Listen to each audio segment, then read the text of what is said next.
ঝাল ঝাল মটন কষা হবে, যার জন্য মটনটা এখানে রেডি।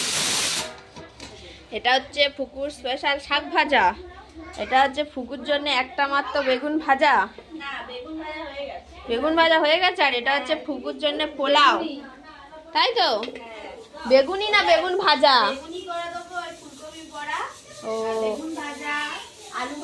মাছ ভাজা, পায়েস।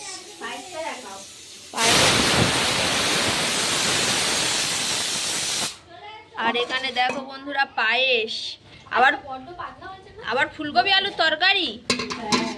ও বাবা, ফুলকপি আলুর তরকারি, আবার ফুলকপির পকোড়া খাবো। কত খাবো রে বাবা, ফুলকপি ফুলকপি ফুলকপি 14 মাস শুধু ফুলকপি খাও। মাংস ফুলকপি দিয়ে দাও। আজ একসাথে দে সব।